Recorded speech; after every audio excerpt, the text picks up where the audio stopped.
बड़ी सेवा करते थे, महात्माओं की, संतों की, ब्राह्मणों की बड़ी सेवा करते।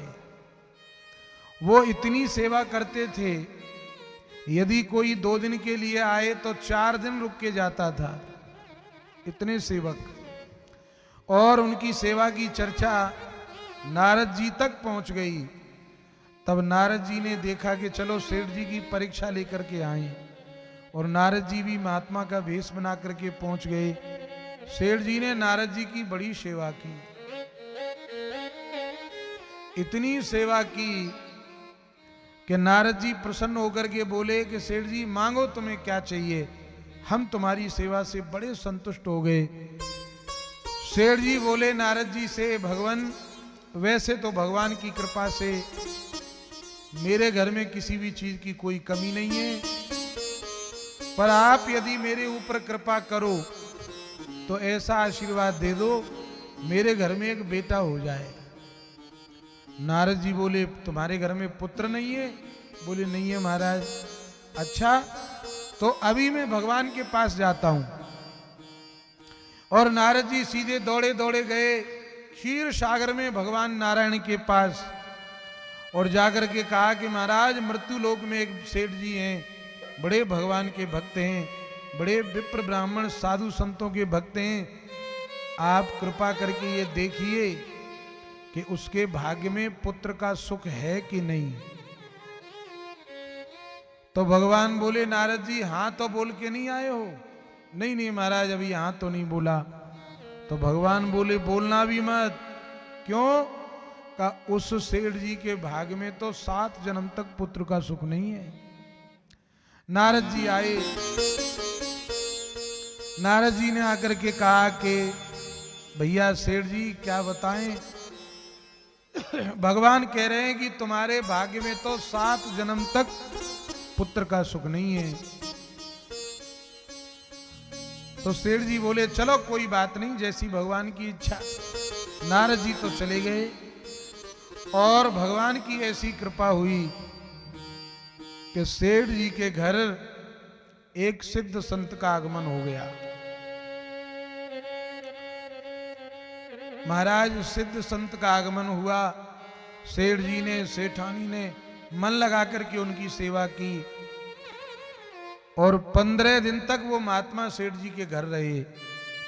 और 15 दिन के बाद जब महात्मा जाने लगे, बड़ी सिद्ध मूर्ति, तब कहा कि मांग सेठ तुझे क्या चाहिए, तूने बड़ी सेवा की है। सेठ जी बोले भगवान वैसे तो सब कुछ है, पर आपकी कृपा हो जाए तो मेरे घर में एक बेटा हो जाए। तो महात्मा जी ने कह दिया कि जा तेरे घर में पुत्र हो जाएगा। और ये मैं सामान्य महात्माओं की बात नहीं कर रहा हूं। अब आप विचार करिए, जिस सेठ को नारद जी जैसे संत आशीर्वाद दे करके नहीं गए, अब वो कैसे संत होंगे। उन्होंने कह दिया जा सेठ तेरे घर में बेटा हो जाएगा। ऐसा आशीर्वाद देकर महात्मा तो चले गए। 1 वर्ष के बाद आशीर्वाद मिला, सेठानी गर्भवती हो गई, और साल भर के बाद तो महाराज पुत्र की प्राप्ति हो गई। जब वह बालक 2 साल का हो गया, तब 2 साल के बाद नारद जी ने सोचा चलो आज सेठ के यहाँ चलते हैं, हालचाल लेकर आए कैसा है। और नारद जी जब घर पर आए तो आंगन में बड़ा सुंदर बालक खेल रहा था। नारद जी ने पूछा सेठ जी ये बच्चा किसका है? सेठ जी बोले महाराज आपके आशीर्वाद से हुआ है। क्या ये बालक तुम्हारा है? हाँ महाराज। नारद जी सीधे भगवान के पास गए। नारद जी बोले भगवान होकर के हमसे झूठ बोलते हो? भगवान बोले भैया हमने क्या झूठ बोला है? आपने कहा था कि सेठ के भाग्य में 7 जन्म तक पुत्र का सुख नहीं है, और मैं अभी अभी देख कर आ रहा हूं सेठ जी के घर में बालक खेल रहा है। भगवान बोले हे नारद, मैं तो आज भी कहता हूं कि सेठ के भाग्य में पुत्र का सुख नहीं है, लेकिन जो तुम अभी अभी देख कर आ रहे हो यह सेठ के भाग्य का फल नहीं है, यह तो किसी सिद्ध संत की तपस्या का परिणाम है। प्रेम से कहिए जय श्री राधे। वह तो उसकी तपस्या ही और पुत्र बनकर सेठ जी के घर में आकर बालक के रूप में खेल रही है। भगवान बोले यह सेठ के भाग्य का परिणाम नहीं है।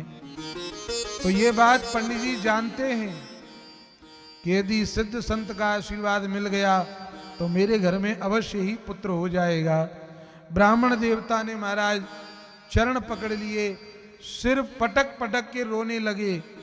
संत के मन में दया का भाव जागृत हो गया और कहा कि तुम्हें रोने की आवश्यकता नहीं है, ठीक है, मैं तुम्हें पुत्र प्राप्ति का मार्ग बताऊंगा।